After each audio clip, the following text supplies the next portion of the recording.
Paano po kayo nag-start sa blade collecting? Actually, I saw this page on Facebook. It was called Filipino Traditional Blades. And well, I was an active arnisador back in 2017, and I was always interested what made our local blades different from the blades online. Like, there's a lot of modern blades online, but there was a rustic and very homey feel to the Filipino traditional blades that I saw. So I tried first by getting blades from different places, from Ifugao, from Aklan, from Cebu. And I like these modern blades a lot. And then eventually I even bought blades from Basilan, from Zamboanga. And then further on, I wanted to study them further. So I branched out into the old blades, the antiques. And I also got a lucky break restoring a lot of old blades. So this contributed a lot to my passion and knowledge to document, to preserve, and even to know how to use these traditional blades of ours, which is, in my opinion, actually a fading art. So, ang pagpapanday, sayang kasi parang unti-unting nauubos yung mga traditional blades natin. A lot of our traditional blades are actually extinct or have evolved into different forms. Pariyasi. Nasaan po pugay? Pugay? Handa? Kaban? Yesi! Yeah.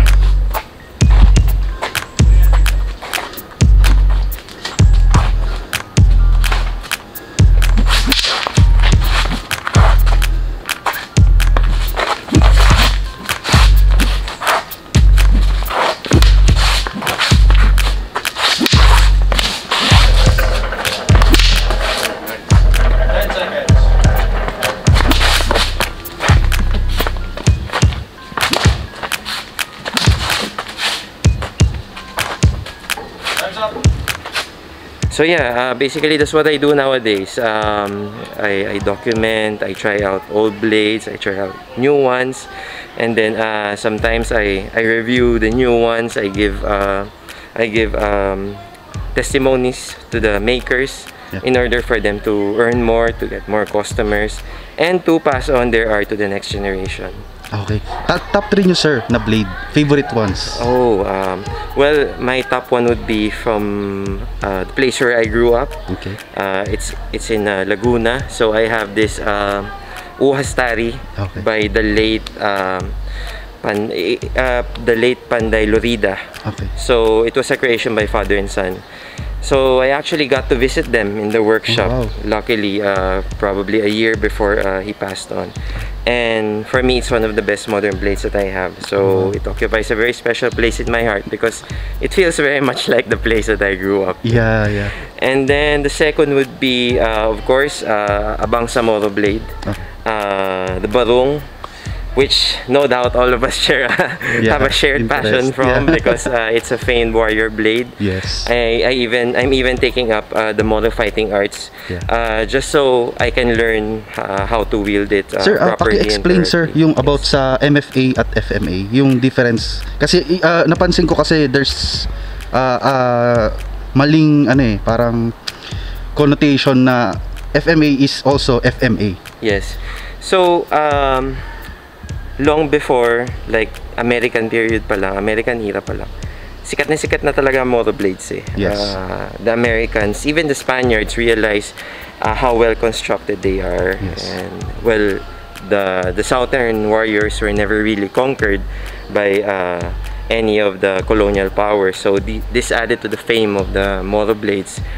So as an effect, those from Luzon and Visayas, like us, Yeah. always wanted to use these blades. Yes, yes. And with the rise of Filipino martial arts, which in my opinion is actually defined as a system with a curriculum, with a progression, Yes. centering on an indigenous art. Yes. The ones from Luzon and Visayas saw it fit to appropriate these motor blades kasi Yes. they're cool. Yeah. They've been proven in battle. They're in museums all over. Yes. Ganun. So, nangyari, parang nakalimutan din ng mga Luzon tsaka Visayas actually that we also have blades which are actually very, very good. Yeah. Hindi nga lang kasing shining spot or not on a pedestal as motor blades. Yes. So, what happened is that you have different FMA styles here and abroad trying to say that they know how to use the barong, they know how to use the pira, the kampilan, the kris, the kalis, etc. When in fact, these blades have a unique art all to their own. Correct. So here you have the motor fighting arts, which is very, very different in terms of there's a clear delineation between FMA and MFA. Yes. So, last top 3? Yung number 3 nyo, sir? Ay, number 3, sorry. That's difficult. Well, it would have to be my first antique. It's 1940s pre-war garab from Leyte. So, Okay. it's my first ever antique. May request ko yung nadali nyo, sir. Yes, yes. Mamaya matetesting ko yan. Sige, sige, sige.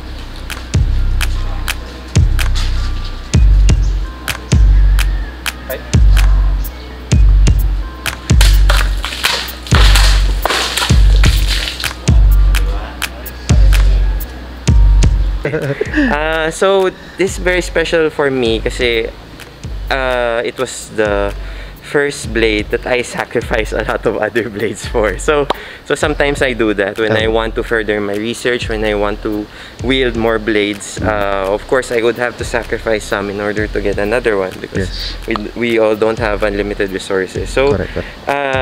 this blade I actually got from Decada Collectibles. So it was there along with a lot of kris and kalis, and it was actually very rusty. Okay. But what attracted me was the hilt, Okay. the pommel.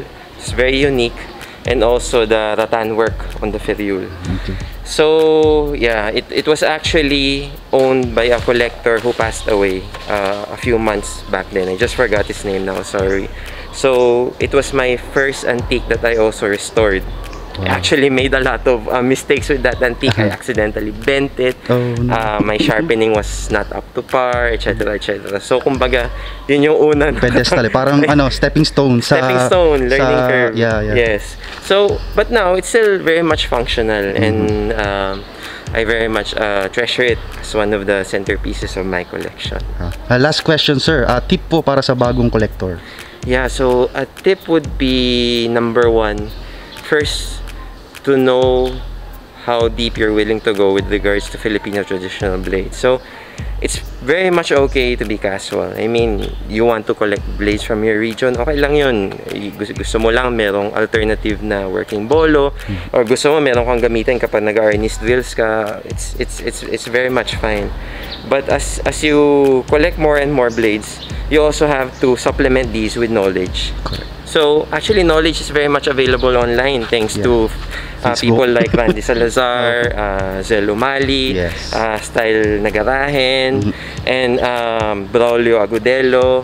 So many learned people are actually sharing their knowledge, even their pieces. Even you can even see some videos of them from time to time. So you have to really research on the blades that you choose. Ideally, you should only have 3. That's what I heard from these learned people, because syempre hindi mahirap mahirap mag-branch out. Kailangan mo na napakaraming resources. Parang saturated na ang knowledge. Yes. Pero minsan depende rin sa focus mo kasi there are people who want to put up their own mini museum in the future. There are people who want to just support the panday, so they get from everywhere, from every modern panday. So really yun nga, you should know number one, what your objective is, anong level ka willing to go. And then of course, always be mindful of your own resources. Correct. Kawawa yung bulsa natin no? I think that's a very important part in the responsibility of collecting and preserving our traditional blades. Baka mag-away ng mag-asawa, no? Thank you, Sir Ray. Maraming salamat din for this opportunity.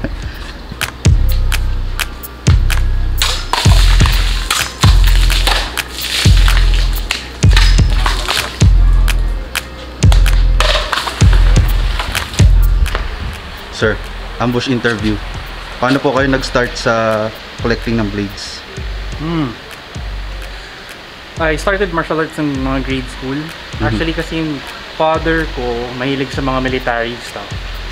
So actually nung kid ako, tinuturuan na kami magbumaril, rifles, ganyan. But as the years progressed, parang mas nahilig kami ng brother ko sa martial arts. Parang I kept watching mga Bruce Lee, mga kung fu movies. And then I got into martial arts. Eventually, sa group ko, merong ding mga nagpo-focus sa weapons, no? Sa Filipino martial arts. And then I started looking into the blades na. So, syempre kasama sa Filipino martial culture, arnis, mga itak, and then syempre mga knives, nauso na yung mga knives. So, from then, I started getting mga pocket knives. Nung una syempre mga China pa lang yung afford ko nun, student lang ako. And then eventually I developed to more branded ones. Tapos nung I had a couple already, naganap na ako ng mga mas malalaki. Para mas ma-apply ko yung martial arts ko. Ano yung first one na pinakamahaba? Ano ba yung first na binili ko? Nakabili akong una, parang replica for display lang, katana. Kasi I also like yung mga anime, yung mga stuff na yun. Gusto ko ng mga Japanese. Pero nakabili ako ng itak before. Kami ng brother ko meron. I forgot kung saan niya nakuha pero meron kami itak. So nagsimula doon. And then I started applying kung ano yung tinuturo ng mga movements sa Filipino martial arts. Tinatry namin dun sa itak. But eventually I got bored with that. Nakahanap ako ng ginunting, which was for me more appropriate at that time dun sa art na kinukuha ko. Ano martial arts siya? Ano martial arts sir yung? I started kasi sa Filipino martial arts, I had different background. Start ako sa Sarian, which is Filipino street fighting. Pero dun sa weapons, ang pinaka first dive ko into it was pikikitir siya. So I've done other different arts. Pero yung basis nung tinuturo sa amin at that time, parang majority ng mga nagba-blades, nakikita ko, ginunting yung ginagamit. Sakto kasi PTK, ginunting talaga. So, medyo nung first na naghahanap talaga ako to have a real, legitimate Filipino blade, yun yung una kong hinanap. That's the plan.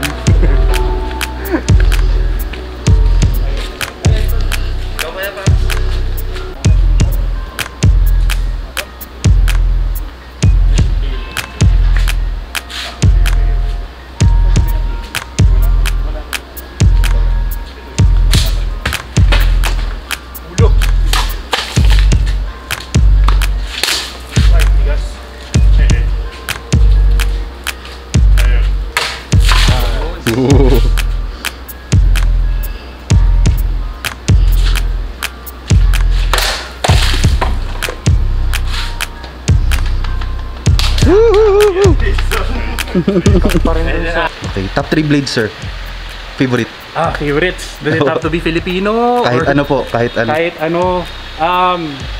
My number 1 is Musashi. Kasi I'm a very big fan of samurai, yung mga samurai movies. And I actually consider yung book ni Musashi one of my Bibles in life. I follow yung Book of Five Rings. So that's there. One of the swords that I have from Nature's Blade. This was actually a gift from my wife. So ito yung isa sa mga pinaka-used and abused blades ko. Okay. very light. And yun, kasi parang it's honoring Musashi in a way. So feel ko yung pagka-samurai when I use it. Okay. Yung mga frustrations ko. Number 2. Number 2, I'd say would be I'd go to the ginunting, but this is the Sese ginunting. This is my second ginunting. Iba kasi yung gawa niya eh. Okay. So it's shorter than the usual other gunintings that we have. But the scabbard was customized by my wife. So pinake over niya. Kaya napansin ko din kanina eh, ang ganda nung ganito lang paint. siya, actually, pati sa likod niya. So I found it a little ordinary, and my wife is an artist. Oh wow. So sabi ko, sige, do whatever you want. So this was what she did. And then, ayan, as you can see naman, the blade shape is ginunting. It's much shorter, pero maganda kasi gumawa ng blade scissors, no? So, medyo used and abused ko to. Yung dati naglilinis ako ng garden, ito parating ginagamit ko. More than a weapon, it was more a tool talaga. Yun. Okay, last blade, My number last 3. blade, I had have to say, siguro, with the weapons that I have, also the karambit. Maraming actually nagsasabing, you know, maraming hindi fans ng karambit about it. But I like kasi yung play. May ma-fidget ako, but I'm not really fidgety with the balisong. So iba yung mga twist niya. This was from Pozorubio. Okay. Actually, I was there for another blade. It just so happens na naka-display to nung time na yun. Tapos kinuha ko na lang din. Ang haba, ano? Very plain lang din to. Tapos ito was again customized by my wife. Binurn niya yung etchings dyan. Okay. Ganda. But I like fidgeting around with it. Nilalaro-laro ko siya parati.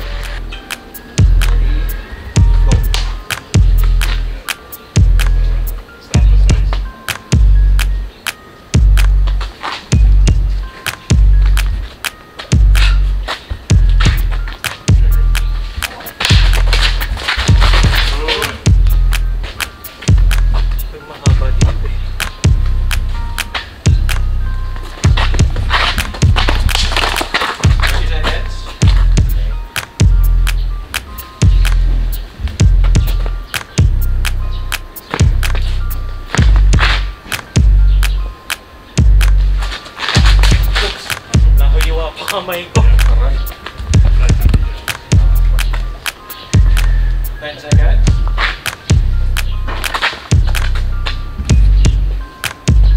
Oh,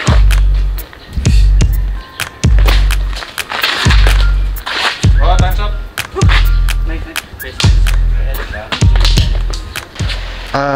Tip para sa mga baguhang collector.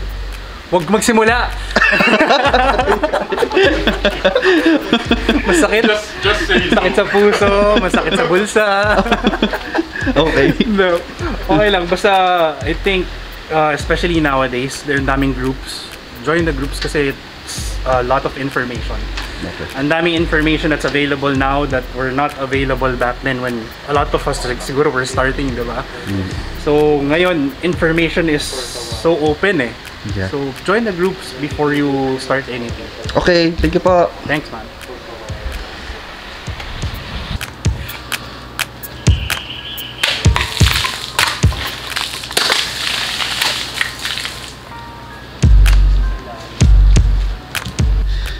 Prof. Dave, ambush interview. Paano po kayo nag-start sa blade collecting? May isang matanda na just kidding. Actually, yung kwento ko may nahukay ako eh. Di ba? Ikaw, sige go. No, hindi. Actually, it's interest started with FMA din. FMA practice. Okay. Yeah. And I got interested sa different Filipino blades because FMA was my gateway. So initially, I thought, I was subscribing to the idea na same movement for all or any blade or any weapon. But eventually, as I delve deeper, not just into FMA but into blade collecting, I eventually realized that there are FMA styles na mas suited sa regional blades sa regional blades nila or for certain blades, and that's how I got more into trying to know more about the different variations about the different regional blades and its variations within the Philippines. Okay. So, I'm not saying na you can't do naman, pero ano yung tawag dito? Of course, you can always adapt your FMA with other weapons. But of course, if you want to maximize it, to maximize the movement, Try regionalizing yung best, style. Yeah, And it's best to use the blades that are meant for it. okay. And of course, may cultural nuances din when we talk about the Bangsamoro blades. That's a different topic altogether.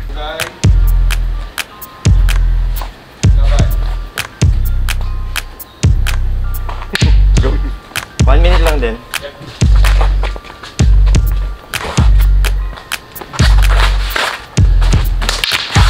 Pasok.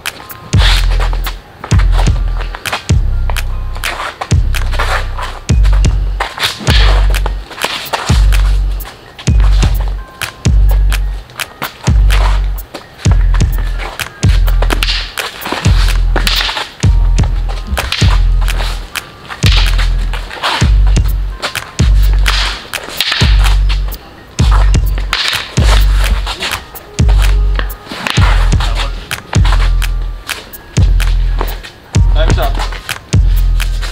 Nice. Di ba? Fun. Nice. Bakit? Isa Top 3 blades, Prof. dinala ko or that I have? that you favorite top 3 blade mo. Okay. Probably the first one is actually not an FMA blade. Okay. It's, It's okay. Barong. Not It's an Moro fighting art Yeah, blade. it's a Moro fighting art blade, no. My number 1 will be a Barong. Okay. Second would be a Zanzibar. Zanzibar, okay. Oo. And then third, siguro tie for me ang Tira and the Binakuko from Cavite. Okay, nice. Last na sir, tips for bagong collector. Just say no. No, just say no. Common answer na to ngayon Just know what you want to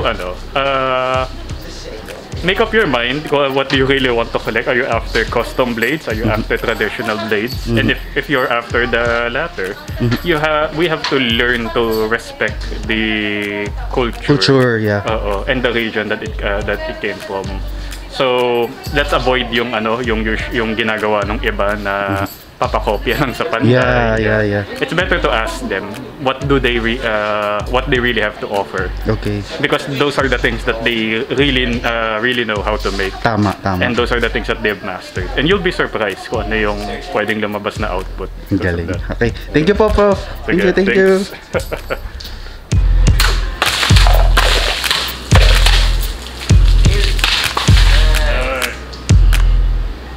Janus. Yes. Ambush interview. Ano? Paano ka nag-start sa collecting ng blades? Started with mga pocket knives. Tapos eventually sa mga Filipino traditional blades. Yung pinakauna ko yung gunong Gunong? Oo, 2019 pa yata yun. Unang sweldo ko yun yung reward ko sa sarili ko. Saan mo nabili? Mindanao Textile ba yun? Okay. Oo, sa kanila ko nabili. Nasa pa sila nun Expo. Oh, yung nag-expo. Naalala ko yan. Parang bago mag-lockdown ba yun? Oo, bago mag-lockdown.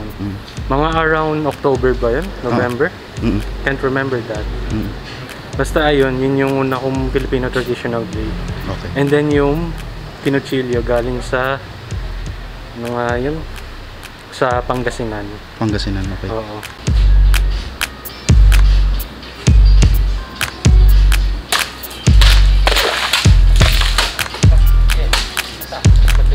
Matigas nga siya.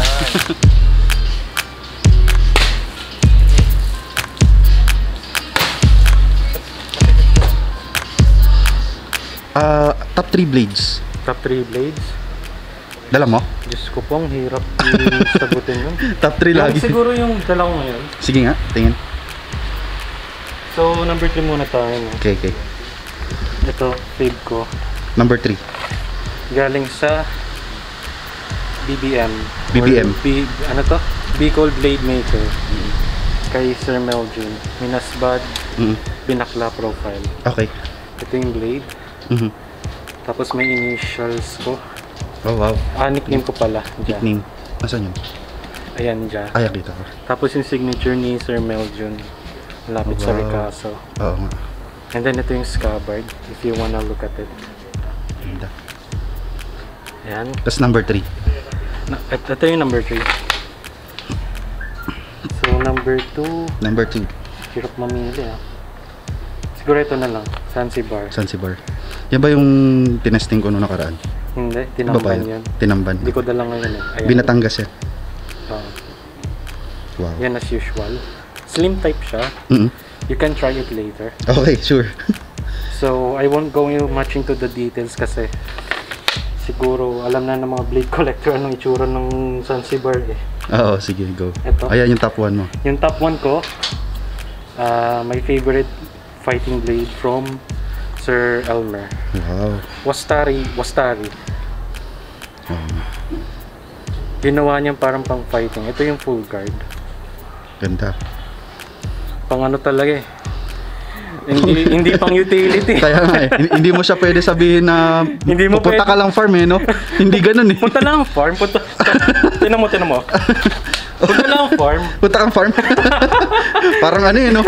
Dinosaur ba yung pupuntahan mo doon? Tapos ito yung scabbard niya. Ang ganda nung pagkaano. At ang ganda nung pagkaano niya, no? Oh, anong wood yan? Niya. Anong wood kaya yan? Parang Hindi ko katulad. maalala eh. Sige, parang naalala ko rin. Ilalagay ko na lang sa screen. Okay. So, yun. Hindi ko maalala. Ito yung may nakasulat dito. Ano nakasulat dyan? Ano yata yung matalas mabuhay. Matalas mabuhay. Wow. Yan talaga masaya sa ano eh, no? Pwede ka mag-customize ng blade eh. Oo. I think it's one of the limited editions ng BOB dati. Ay, wow. It has his bigger brother nasa akin din, pero Hindi mo dala. I think I'll show that later sa PBH. Yun. Nice. Okay.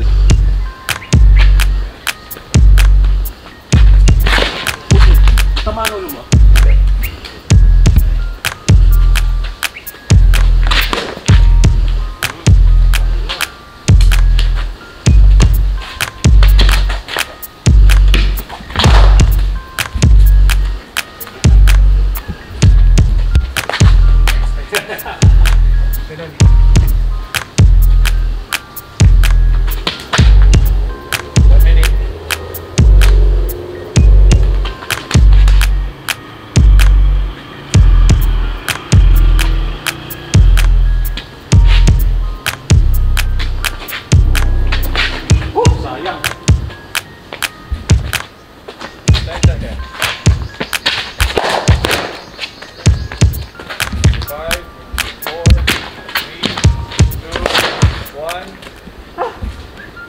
Okay, last question, Janus.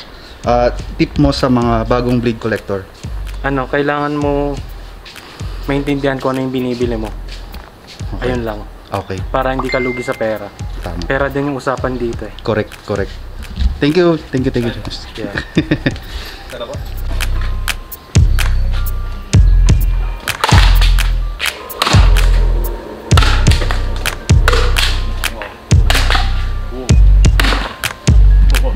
Node yan. Labong.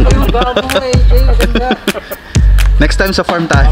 Field trip. Sir Alvin. Ano po, ambush interview po ito. Ay, oo. So, Camera shy. okay. Gaano po kayo katagal nagko-collect ng blades? Since 2004 lang. Okay, paano po kayo nag-start? I started doing Aikido and then we had weapons training. So, doon ako nag-start. Sige, pangarap yan ng ka-office niyo.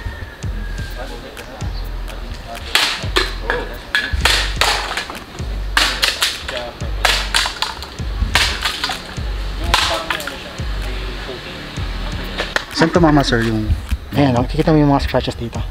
Okay. Ayun. Very minimal lang. It's durable enough to be used for bamboo cutting. Tita niyan, sir. No, it's a second gen 1045. 1041. Nice. Wow. Nice. Still straight. Si Jim, nasasaktan. Magiging protected na ako. Stop. 1095, they're differentially hardened. Mhm. So meaning, yung edge niya is harder, and then yung body and spine is softer. Okay. So magkaiba yung hardness niya. Okay. So that is why it's not able to flex the same way as a true hardened steel. Okay. A true hardened steel, yung hardness niya is consistent all throughout the blade. So that is why it's able to flex this way and still go back straight. 2-year-old blade na po yan, sir. 3-year-old data. 3-year-old. How many times did you do that? Marami na. Dami na kasi ano eh, kapag nagde-demo. You Not do that? really, but during cutting, may tendency na nag-reflex talaga. nag-flex talaga siya. Parang ang i-clean ito para ano. Galing. Delicious Blade. Check nyo yung page nila, brothers. Blade Brothers. Thanks for the promotion. Sige po. Try ko itong ano. Alam picture ako. Sige. Ito nga ano, gaya yung black. Opo. Ito yung black. Wow, nice. Cut. Ano daw if you chip it, you have to pay for it. Consider as sold. Nice. Isa pa. Yeah. Okay, good. Okay. Thank you. Okay. So, Kasi challenging yung bamboo. Tinatry ko talaga i-align yung ano. Tapos dito talaga para malakas. Yung form mo, maganda yung form. Okay. Oh, may reverb pa nga eh. Okay, top 3 blades nyo, sir. Favorite ones. Katana, Makizashi, and Naginata. Okay. Tips po para sa mga beginner collectors. Tips, do your research, set a budget, and sige. And loading. no proper maintenance and handling. Ayan. Okay. Thank you po, Sir Alvin. Oh. Thank you. Thank you. Sa Iron.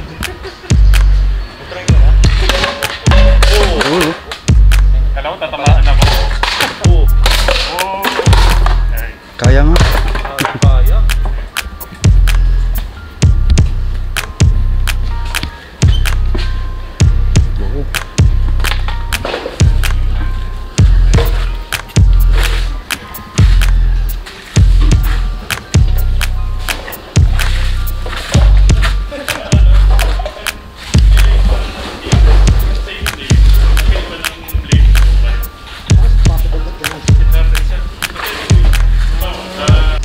Sir Zion, ambush interview lang. Hello.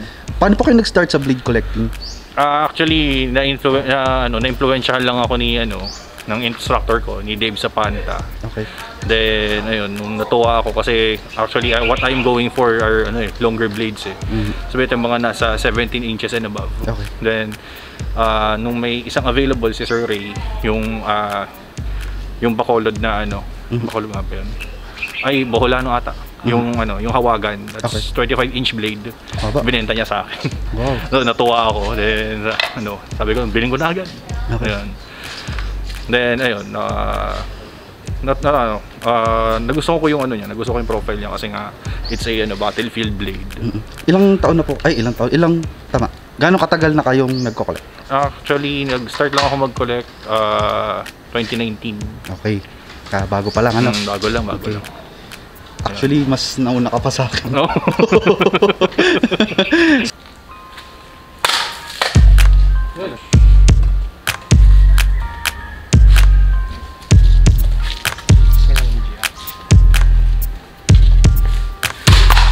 Wow! Linis. Nice. Good cut, good cut. Good. Okay, tamo? Kaya pa. Tapa. Go. Yung topless naman. What? Try din. Okay. Ayun. It sings, boy. Kumanta. Yeah. Linis, oh. Yeah.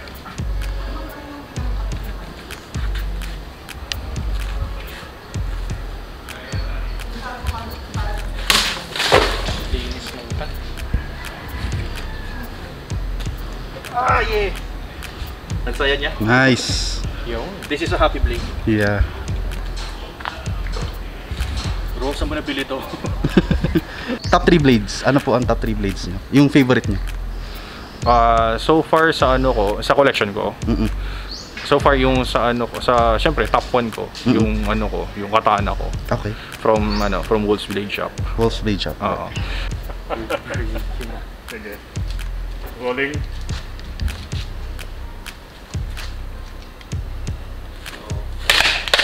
Oh. And then second is yung aking yung aking sinuhutipon. Okay. Sa Quezon Blade. And then the third one yung hawagan. Okay. Okay, last question po. Tip po para sa mga baguhan pang collector. Actually, hindi na kayo baguhan. Kasi ilang taon na kayo nagko-collect. Any tips po para sa bagong collector? Mag-ipon Mag-i-start kayo. pa lang. Ayun. Mag-ipon kayo. Kasi once yung mahook kayo dyan, you'll never stop. Yeah. Thank you, Sir Zion. Thank you. Thank you.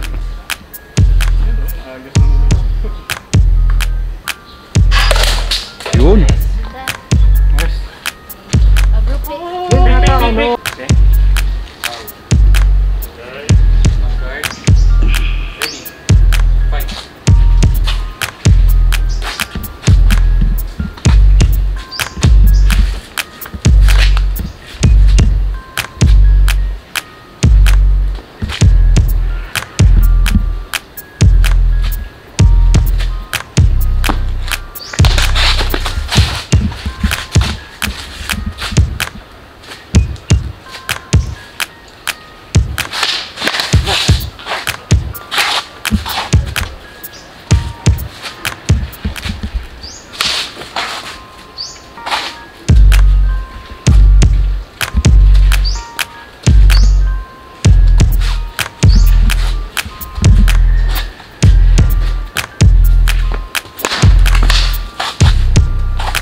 Alam mo yung talon mo na yun, isang buong episode sa anime yun.